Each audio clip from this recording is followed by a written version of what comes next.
यस्याद्विरतवक्राद्याः पारिषद्याः परशततं विघ्नं निघ्नन्ति सततं विश्वश्रेणं तमाश्रये। या कुन्देन्दुतुषारहारधवल या शुभ्रवस्त्रान्विता वीण या वीणावरदण्डमण्डितकर या श्वेतपद्मासनां या ब्रह्माच्युतशङ्करप्रभृतिदेवैः सदा पूजिता सा मां पातु सरस्वती भगवती निशेषजाड्यापः। नमस्ते अस्तु भगवन् विश्वेश्वराय महादेवाय त्रयंबकाय त्रिपुरांतकाय त्रिकाग्निकालाय कालाग्निरुद्राय नीलकंठाय मृत्युंजयाय सर्वेश्वराय शिवाय श्रीमन्महादेवाय नमः। మా గురుగారైనటువంటి మహంతి హిమాలయగిరిజీ మహారాజ్ వారి పాదపద్మములను మనస్సులో స్మరించుకొని వేదములలో కొద్దిమందికి అనుభూతిలోకి వచ్చే ధ్యానాన్ని సర్వసామాన్యులకు అందించినటువంటి శ్రీమాన్ పత్రిజీ మహాశయులకు సాష్టాంగ నమస్కారాలు తెలుపుకొని సభాయై నమః. ధ్యానయోగులైన మీ అందరికీ కూడా ఆశీర్వాదాలు నమస్కారాలు తెలియజేసుకుంటున్నాను. పూర్వకాలంలో ఋషులను ద్రష్ట అనేవాళ్ళు. వేదాలన్నీ కూడా ఈ ద్రష్టత్వం దానే వాళ్ళు రాశారు. విశ్వామిత్రుని కుమారుడైనటువంటి మధుచంద్రుడు మొదటి మంత్రాన్ని దర్శనం చేసి తన శిష్యులకు వినిపించాడు, అగ్నిమేళే పురోహితం అని. ఋగ్వేద మొదటి మంత్రము ఆ విధంగా బయటకు వస్తుంది.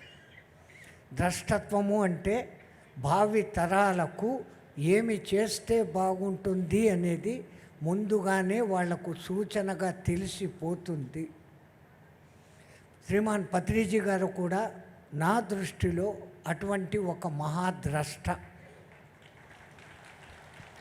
ఈ ద్రష్టత్వం ఎక్కడ జరుగుతుంది? ఎప్పుడో వేదకాలం ఋషుల మాటలు మీకు చెప్తే అర్థం కాదు. మీకందరికీ ఇంతో అంతో బాగా తెలిసి ఉంటుంది. స్వామి వివేకానంద ఆయన చికాగో ప్రచారం చేసిన తర్వాత భారతదేశ ఔన్నత్యాన్ని ప్రపంచానికి అద్భుతంగా తెలియచేసిన తరువాత ఆయన గురించి చాలామంది చాలా విధాలుగా మెచ్చుకొని చాలామంది ఆయన దగ్గర శిష్యరికం చేయాలని వచ్చారు. అట్లా వచ్చిన వాళ్ళలో ఒక 17 ఏళ్ల పిల్లవాడు ఉన్నాడంట, ఫారెన్ కంట్రీ వాడిది. నేను మీ దగ్గర శిష్యుని అవుతాను అన్నాడు.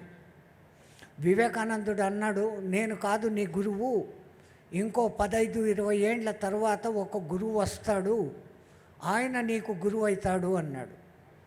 ఆ వచ్చి ఆయన నాకు గురువు అవుతాడని నాకెట్లా తెలుస్తుంది అని అడిగాడు ఆ 17 ఏండ్ల పిల్లవాడు. ఒక క్రిస్మస్ రోజున నీకు ఒక వెండి భరిణను ఆయన ప్రజెంట్ చేస్తాడు అని చెప్పాడు. అది జరిగిన 20 ఏండ్ల తర్వాత పరమహంస యోగానంద మనకందరికీ బాగా చిరపరిచితులు. ఆ మహానుభావుడు ఆ దేశానికి పోయినప్పుడు సరిగ్గా క్రిస్మస్ రోజే అప్పుడు 17 ఏండ్ల పిల్లవాడిగా ఉన్న ఈ 37 ఏండ్ల మనిషి చేతికి వెండి భరిణ అందించాడంట. అప్పుడు ఆ వ్యక్తి, స్వామి మీరు నాకు ఇట్లా ఇస్తారు, మీరే నా గురువు అన్న సంగతి నాకు వివేకానందుల వారు చెప్పారు 20 ఏండ్ల కింద అన్నాడు. అది ద్రష్టత్వం. ద్రష్టత్వానికి ఇంకొక ఉదాహరణ ఉంది. శ్రీమాన్ లాహిరి మహాశయ్ సామాన్య క్లర్కుగా పనిచేస్తూ ఉన్నారు. ఆయన పై అధికారులు చాలా పెద్ద పెద్ద పోస్టులో ఉండేవాళ్ళు. ఆ కాలంలో లండన్కు వాళ్ళు వెళ్ళాలంటే వారం రోజుల పడవ ప్రయాణం తప్ప రెండో సాధనం పెద్దగా లేదు. ఒక పై ఆఫీసర్ దిగులు ముఖం వేసుకొని ఉన్నాడంట. లాహిరి మహాశయ్ ఆయన దగ్గరికి వెళ్ళాడు. స్వామి మహా తేజస్సుగా ఉంటారే మీరు, ఈ పొద్దు ఎందుకు డల్గా ఉండారు అని. అయ్యా నాకు టెలిగ్రామ్ వచ్చింది, మా భార్య సీరియస్ అని వచ్చింది. సీరియస్ అని అంటే ఈ పాటికి ఆవిడ చనిపోయి ఉంటుంది. నేను ఇక్కడి నుంచి వెళ్ళాలంటే వారం రోజులైతుందయ్యా, ఆఖరి చూపు కూడా నేను చూసుకోలేమో అని ఆయన బాధపడుతూ ఉంటే లాహిరి మహాశయ్ మాత్రం కళ్ళు మూసుకొని ఊ అంటున్నాడంట. ఆ ఫారెనర్ వాడికి పెద్ద బాధ వేసింది. నేను నా భార్య పోయి ఏడ్చి చస్తా అంటే ఈయన కళ్ళు మూసుకొని ఊ ఊ అని ఏదో కథ విన్నట్లు అడుగుతున్నాడు. నా బాధ నీకేం అర్థం కాలేదా అన్నాడంట. అప్పుడు లాహరి మాషయ్య కళ్ళు తెరిచి, నీ భార్యకు ఏమీ కాలేదు, ఇంకొక 5 రోజుల్లో ఆవిడ ఇక్కడికి వస్తుంది అన్నాడంట. ఓరి పిచ్చోడా, నువ్వు ఇక్కడ ఉండవు, నా భార్య అక్కడ సీరియస్, టెలిగ్రామ్ వచ్చింది, పోయిందని నేను బాధపడతా అంటే 5 రోజుల తర్వాత వస్తానంటావా అన్నాడు. వస్తుంది అంతే అన్నాడంట. ఈయన 5 రోజులు భారంగా గడిచింది. ఈయనేమో టికెట్ బుక్ చేసుకున్నాడు వెళ్ళేకి. వారం తర్వాత టికెట్ దొరికింది ఈయనకు. 5 రోజులు భారంగా గడిపాడు. ఆశ్చర్యంగా 6వ రోజు ఆయన భార్య అక్కడికి వచ్చింది ఆరోగ్యంగా. ఆమె ఆరోగ్యంగా వచ్చి ఆశ్చర్యపోను మొదలుపెట్టింది లాహిరి మాషయ్యని చూసి. ఇదేంటి, ఈ మహానుభావుడు 5 రోజుల కింద నా ఎదురుగా బెడ్ దగ్గరికి వచ్చి నీకేం కాదు, ఇమ్మీడియట్గా పడవ ఎక్కి నీ మొగుని వచ్చి కలుసుకో అని నాకు చెప్పాడు ఈయన అని ఆమె అనింది. అట్లాంటి ద్రష్టత్వం మన బ్రహ్మర్షి పత్రిజీ గారిది కూడా. కారణం, ఐక్యరాజ్య సమితి 21వ తేదీని ప్రపంచ ధ్యాన దినోత్సవంగా ప్రకటించేదానికి అనేక సంవత్సరాలకు ముందే 21వ తేదీ డిసెంబర్లో జ్ఞాన యజ్ఞాలు పెట్టిన మహానుభావుడు ఆయన.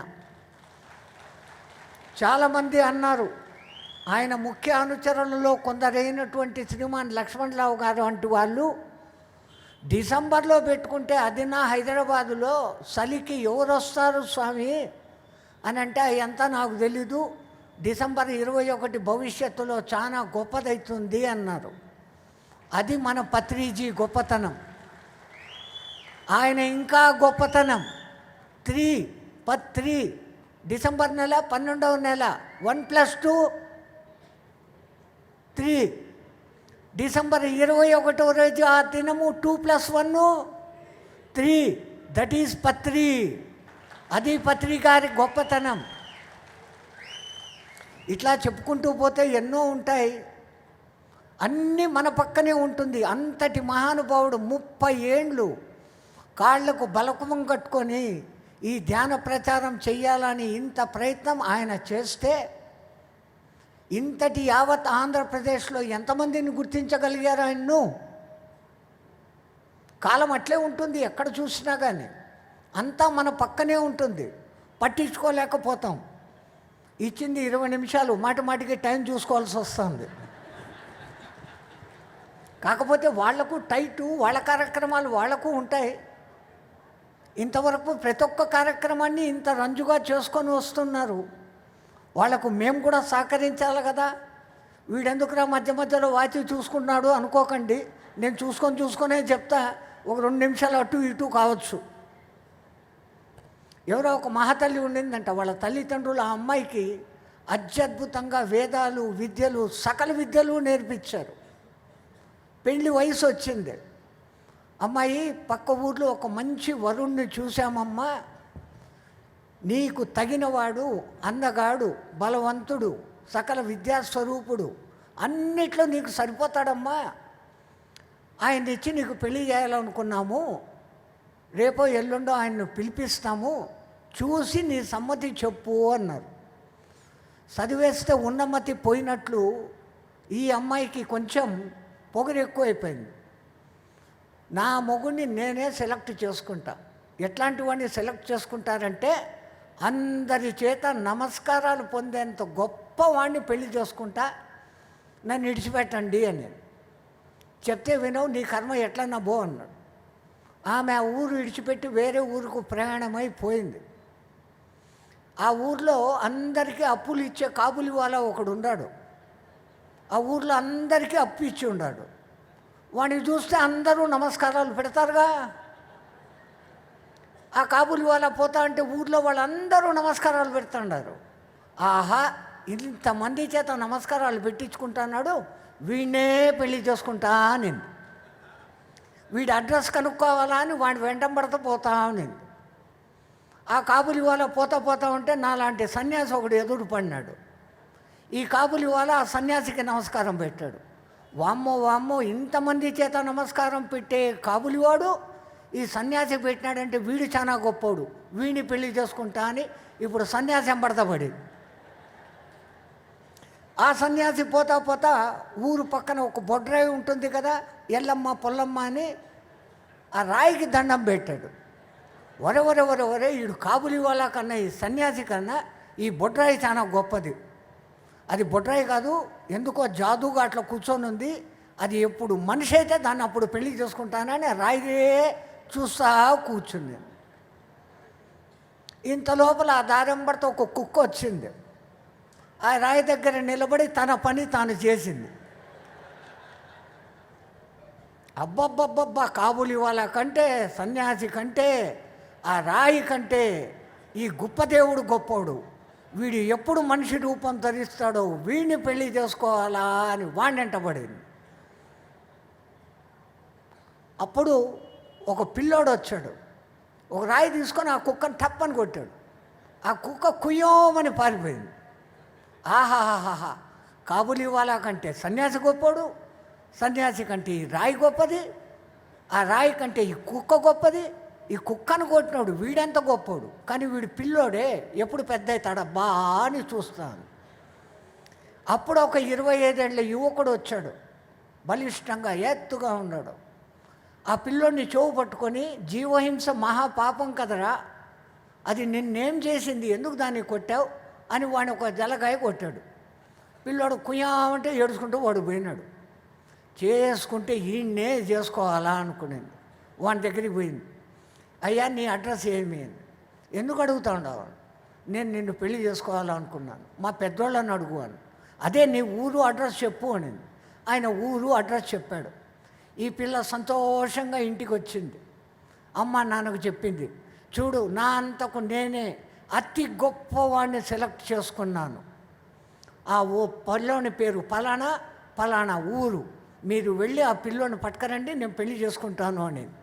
వాళ్ళ అమ్మ నాన్నలు అన్నారు, ఓసే ఎరి ముఖమా, మేము ముందు చెప్పిన సంబంధం ఆ పిల్లోడే అని. మన కథలన్నీ ఇట్లే ఉంటాయి. మనం ఏం చేస్తే అదే మనకు తిరిగి వస్తుంది. పత్రిజీ గారు ఒక్క పట్టుదల పట్టినారు, ధ్యానమే నా ప్రపంచం అనుకున్నారు, ఉద్యోగాన్ని సంసారాన్ని కూడా అట్లా పక్కన పెట్టారు. కేవలం 40 ఏళ్లలో ఇంత పెద్ద ధ్యాన సామ్రాజ్యాన్ని నిర్మించగలిగినాడు. మనిషి అనుకుంటే అసాధ్యం ఏదీ లేదు. ఈరోజు మనమంతా ఇక్కడ ఉన్నాం, సమావేశమైనామంటే ఆ పత్రిజీ గారి సంకల్ప శక్తే కాదా? ఆయన అనుకునిందే అయిందా లేదా? ఆయన ఇక్కడ లేడు అనుకోవడం మూర్ఖత్వం. బీహార్లో ఒకడు ఉండేవాడు, లాలూ ప్రసాద్ యాదవ్ అని. వాడు ఏమనేవాడంటే, జబ్ తక్ ఆలు రహేగా జమానే మే తబ్ తక్ ఆలు లాలూ బీ రహేగా అనేవాడు. ప్రపంచంలో ఉల్లగడ్డలు ఎప్పుడు ఉంటాయో అంతవరకు నేను అని. హిందీలో ఆలును ఉల్లగడ్డను ఆలు అంటారు, వాని పేరు లాలు. వాడు అట్లా చెప్పుకున్నాడు. కానీ మన పత్రి అట్లా కాదు. శివార్చనకు వాడే బిల్వ పత్రి ఎట్లాంటిదో మన పత్రి అట్లాంటి వాడు. ప్రపంచంలో పత్రి పూజలు జరగనంత వరకు కూడా పత్రి మనతోనే ఉంటాడు, మన పక్కనే ఉన్నాడు. ఆయన పోయినాడు అనుకోవడం భ్రమ. ఆయన ఉండబట్టే ఇంతమందికి ప్రచోదయం ఇయ్యబట్టే ఈ పొద్దు ఇక్కడ మనం చూస్తున్న ఈ పిరమిడ్ కన్నా పెద్ద పిరమిడ్ను రాజమండ్రి దగ్గర కట్టగలిగినారు లక్ష్మణరావు గారు లాంటి వారు. ఎట్లా సాధ్యమైంది? ఆయనలోని ఆ సంకల్ప శక్తి ఆయన తర్వాతి ప్రధాన శిష్యగణానికి అంతగా చేరటంతో అది సాధ్యమైంది. మనం ఏం చేస్తే అది తిరిగి వస్తుంది. దీన్ని బాగా గుర్తుపెట్టుకోండి. ఎక్కడో ఒక చోట ఇద్దరు దోస్తులు ఉన్నారు, మంచి స్నేహితులు. వాళ్ళిద్దరూ బాగానే చదువుకున్నారు, పైకి వచ్చారు. ఇద్దరూ కలిసి వ్యాపారం పెట్టాలా అనుకున్నారు. ఒక అతనేమో బెల్లం వ్యాపారం పెట్టుకున్నాడు, ఒక ఆయన జొన్నల వ్యాపారం పెట్టుకున్నాడు. ఈ బెల్లం వ్యాపారం పెట్టుకున్నోడికి కొంచెం ఆశ జాస్తి, తొందరగా సంపాదించాలా అని. అందుకోసం వ్యాపారంలో మోసం చేసేవాడు. కేజీ బెల్లం బదులు 900 గ్రాములే తూంచి అందరికీ ఇచ్చేవాడు. జొన్నల వ్యాపారి మట్టుకు చాలా న్యాయబద్ధంగా తనకు వచ్చింది చాలు అనుకునేవాడు. ఒకసారి ఈ జొన్నల వ్యాపారి వాడి దగ్గరికి పోయి, నాయనా 1 కేజీ బెల్లం ఇరా అన్నాడు. వీడు 900 గ్రాములమే బెల్లము 1000 గ్రాములు అని చెప్పి ఇచ్చాడు. వాడి భార్య చూసింది, లోకానంతా మోసం చేస్తాండావు, వాడు నీ ప్రాణ స్నేహితుడే, వాడిని కూడా మోసం చేస్తావా అన్నాడు. వ్యాపారంలో ఎవ్వడూ లేదు, బంధువు లేదు, దోస్తు లేడు, పైసానే ముఖ్యం అన్నాడు వాడు. ఈయనకి ఈ సంగతి తెలుసు, ఇంటికి తీసుకెళ్ళిపోయాడు. కొంచెంసేపు అయినాక ఆ బెల్లం వ్యాపారి భార్య ఆ బెల్లం వ్యాపారితో అనింది, మన కోళ్లకు జొన్నలు అయిపోయినాయి, నువ్వు పోయి మీ స్నేహితుడి దగ్గర పోయి పట్టుకరా 1 కేజీ జొన్నలు అని. ఈయన దగ్గరకు వచ్చాడు, అరే భయ్ 1 కేజీ జొన్నలు ఇరా అన్నాడు. ఉండి ఇప్పుడే ఇస్తాను మిత్రమా అని లోపలికి పోయి జొన్నలు తెచ్చి ఇచ్చాడు. వీడు దొంగ వ్యాపారాలు చేసే రకం కదా, ఆ కేజీ జొన్నలు బరువుగా అనిపించలే, పక్కన ఎక్కడో పోయి తూకం వేసినాడు, అది 900 గ్రాములే ఉంది. ఒరే నాలాగా వీడు కూడా మోసాలు వ్యాపారం చేస్తున్నాడు, నువ్వు ఏం దోస్తురా, నాలాంటి దోస్తుకే నువ్వు మోసం చేసినావా అని పెద్ద పతివ్రతలాగా వాడిని తిట్టినాడు. తిట్టే వాడన్నాడు, అరే భయ్ దోస్త్, నేను నీతో అట్లా అబద్ధాలు మోసాలు చేస్తానా, నువ్వు అర్జెంటుగా జొన్నలు అడిగినావు, నేను లోపల పోయి చూస్తే నా కేజీ రాయి కనపడలే, నువ్వు పొద్దునిచ్చిన బెల్లం ఉంది కదా కేజీ బెల్లం, అదే బెల్లం తికమేసి ఇచ్చినాను రా భయ్ అన్నాడు. ఏమాయా, जो हम करते हैं वो बिल्कुल वापस आएगा, जो हम बोएंगे वही फल हम खाएंगे. దీన్ని మనం గుర్తుపెట్టుకోవాలి. ఇంకో 10 నిమిషాలు ఉంది. సరే, ఇప్పుడు మీకు ఒక క్వశ్చన్, రోజు స్నానం చేస్తారా? రోజు నిద్రపోతారా? దేనికి స్నానం చేస్తారు? ఒళ్ళు శుద్ధి కోసం. నిద్రపోతారు ఒళ్ళుకు విశ్రాంతి కోసం, అవునా?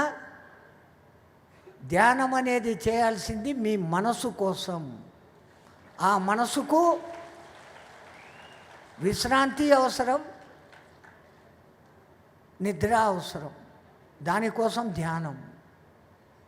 ఇంకో ప్రశ్న, పిచ్చి ప్రశ్న అనుకోకండి, మీరంతా అద్దంలో ముఖం చూసుకుంటారా? ఓ బ్రహ్మాండంగా చూసుకుంటాం, దినంలో 10 సార్లు 20 సార్లు చూసుకుంటాం. తీక్షణంగా పరిశీలించి ఎప్పొద్దన్నా చూసారా మీరు ఎంత గొప్పోళ్ళు అన్న సంగతిని? ఏం కనపడుతుంది అద్దంలో? ముందు 2 కళ్ళు కనపడతాయి.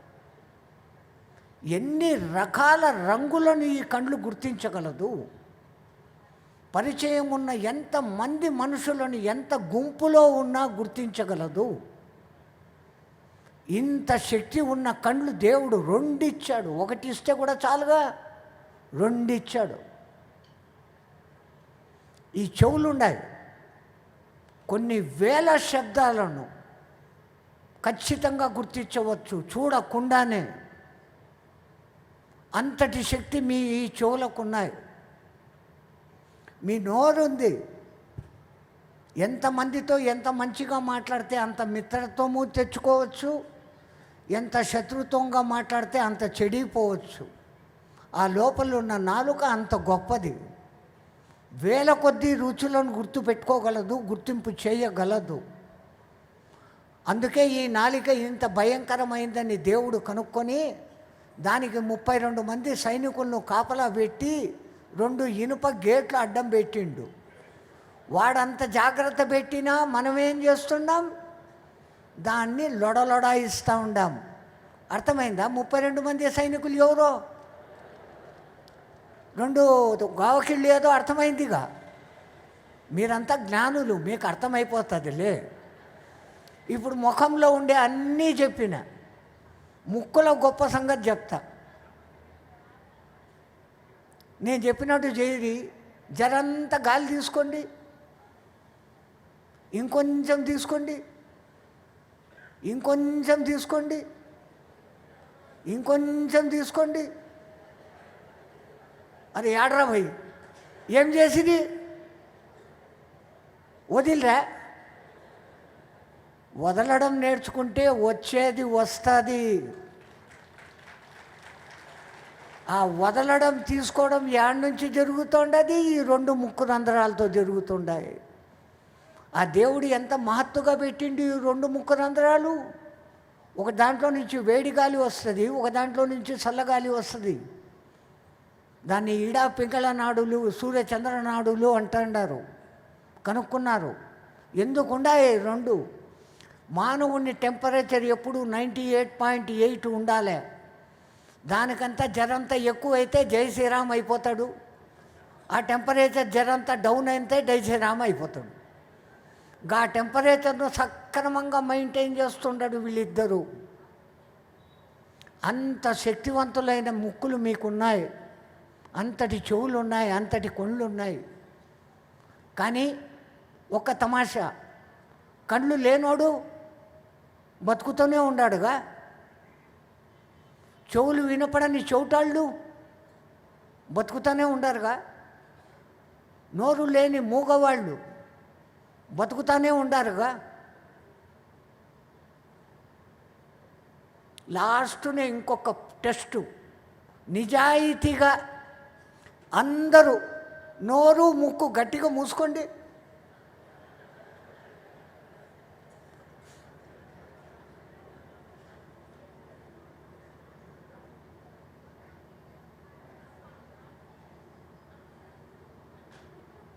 బుష్. అరే భయ్, 30 సెకండ్ల కన్నా ఎక్కువ లేపు నిలుపుకోలేమే ఈ ప్రాణాన్ని. ఆ ప్రాణాన్ని ఆ పరమాత్మ మనకు ఈ విశ్వమన్నా ఉన్న విశ్వశక్తిని ఈ 2 ముక్కు రంధ్రాల ద్వారా మన లోపలికి పోయి వస్తూ ఉన్నాడు. పత్రిజీ గారు ఎంత సులభంగా ఈ రహస్యాన్ని పట్టుకొని, అరే ఏమీ చేయొద్దురా భయ్, నీలోకి వచ్చిపోతున్న పరమాత్మను గమనించుకో. ధ్యానం చేసేదానికి ముందర ఒక్క సంకల్పం పెట్టుకో. నేను గాలి పీలుస్తున్న ప్రతిసారి అద్భుతమైన మహత్తరమైన విశ్వశక్తి నన్ను పునీతం చేస్తూ ఉండదు. నేను గాలి ఇడిచిపెడుతున్న ప్రతిసారి నాలోని దుష్ట భావనలు కానీ, నాలోని దుష్ట సంకల్పాలు కానీ బయటికి పోతుండాయి.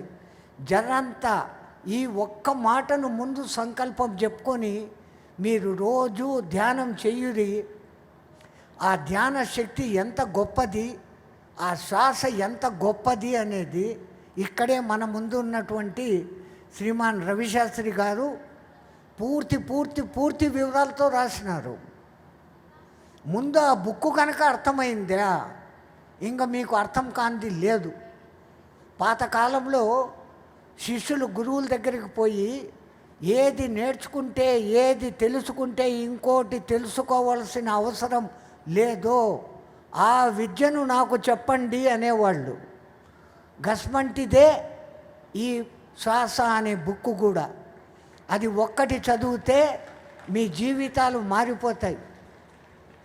టైం కూడా అయిపోయింది. జై శ్రీమన్నారాయణ.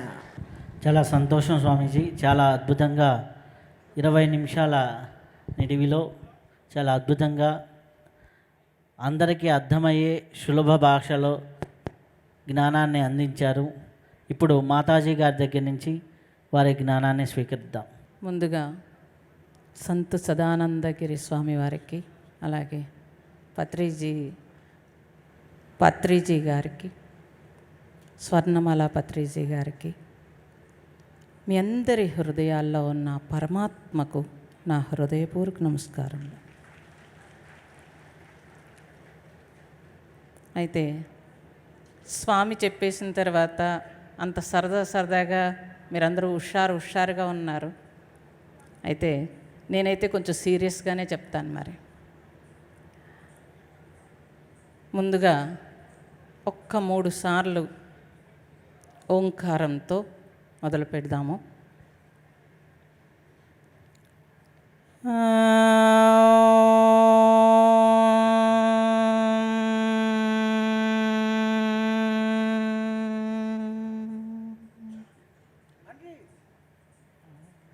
అనలే, నేనే చెప్పేస్తాను ఇది.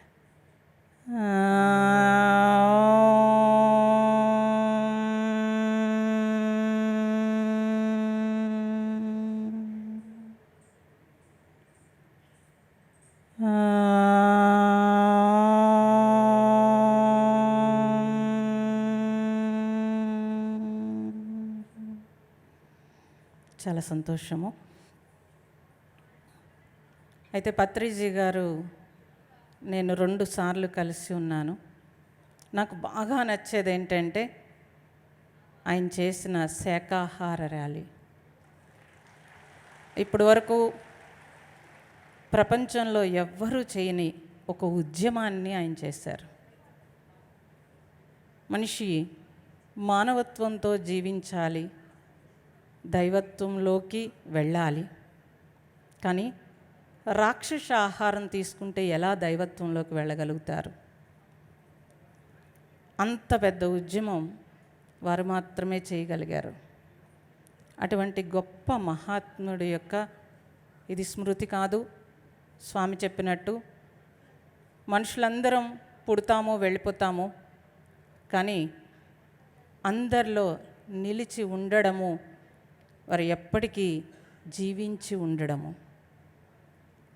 అలా మనిషి జీవించి ఉండడము అనేది శరీరంతో కాకుండా వారి యొక్క శక్తితో జీవించి ఉండడము.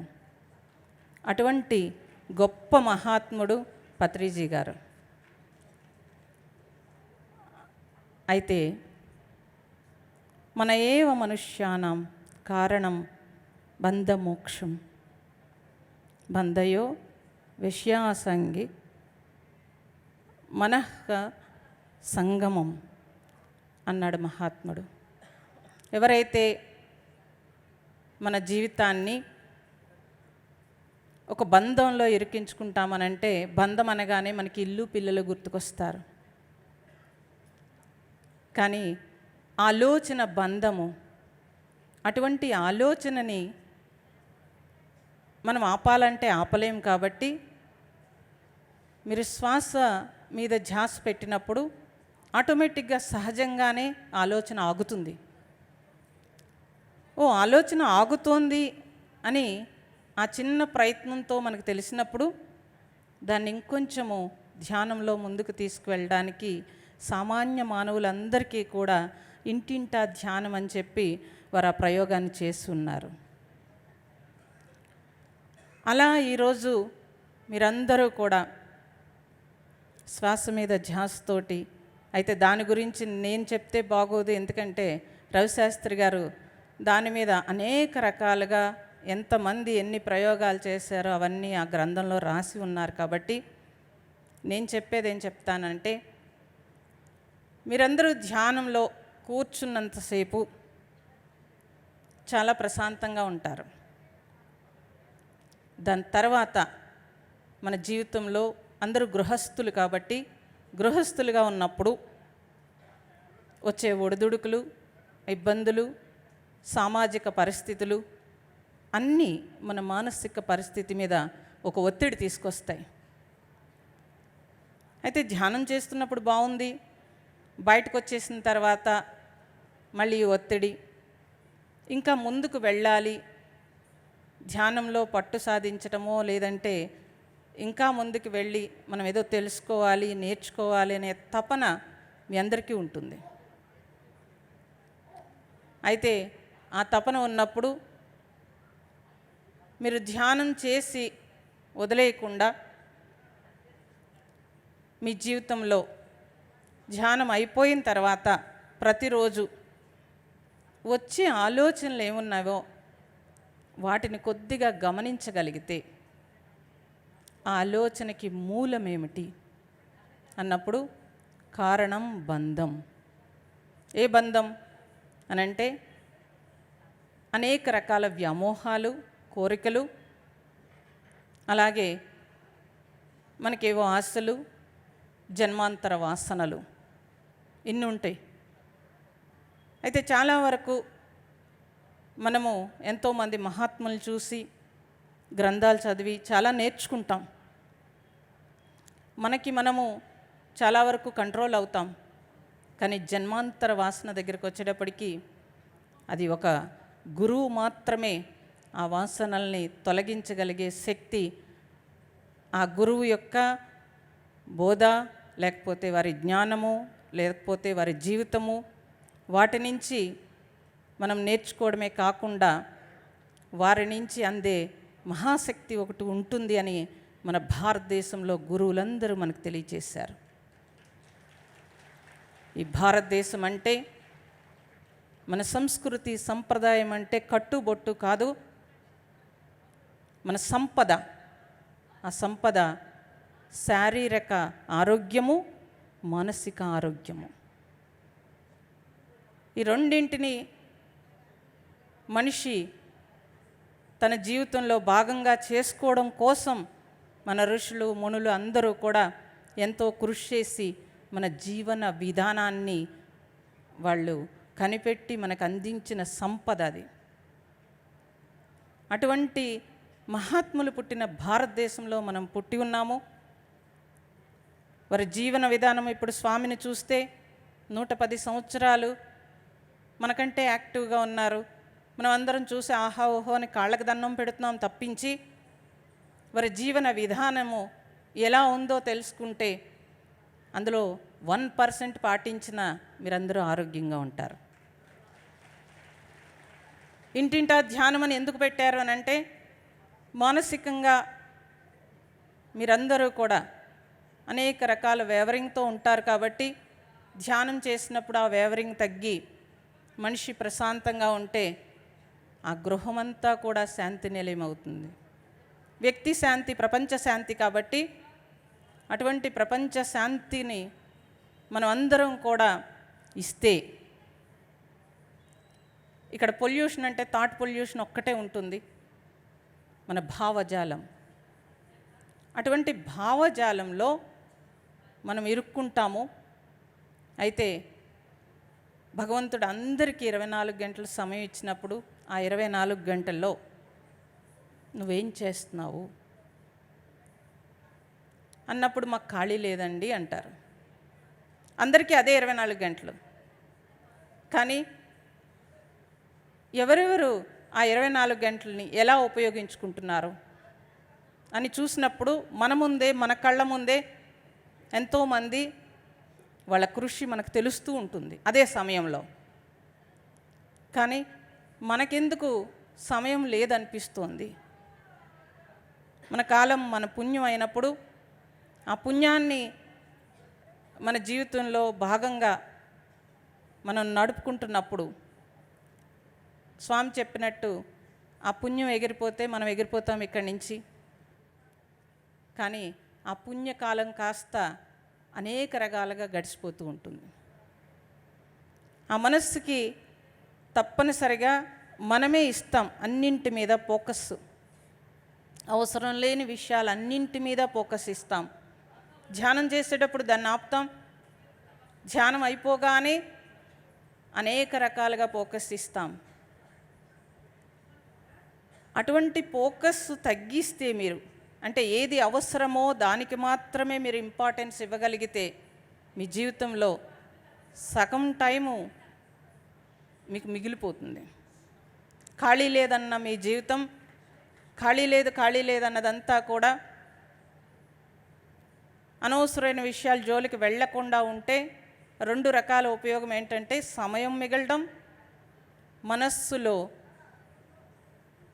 దానికి ఇచ్చే టైంలో మీరు ఇచ్చే అంటే మీరు గుర్తుపెట్టుకుంటే కనుక మీ మనస్సులో మీరు కళ్ళు మూసుకున్నప్పుడు ధ్యానం చేస్తున్నప్పుడు 3 రకాలుగా వస్తాయి. ఏంటంటే ఒకటి జరిగిపోయిన విషయాలు గుర్తుకొస్తాయి, ఒకటి జరగబోయే విషయాలు గుర్తుకొస్తాయి, కొన్ని ప్రజెంట్ పనులు గుర్తుకొస్తాయి.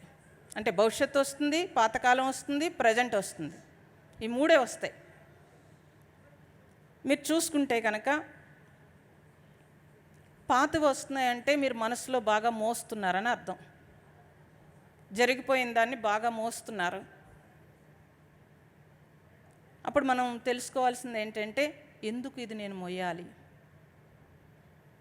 అనే ఒక్క విషయం తెలుసుకుంటే దాన్ని మీరు వదిలేయడం ఈజీ. కూర్చుంటే నెక్స్ట్ పని గుర్తుకొస్తుంది, నెక్స్ట్ చేయాల్సిన పని గుర్తుకొస్తుంది. ప్రొద్దుటే కూర్చుంటే ఆఫీసులో ఏం పని చేయాలో అవన్నీ గుర్తుకొస్తాయి.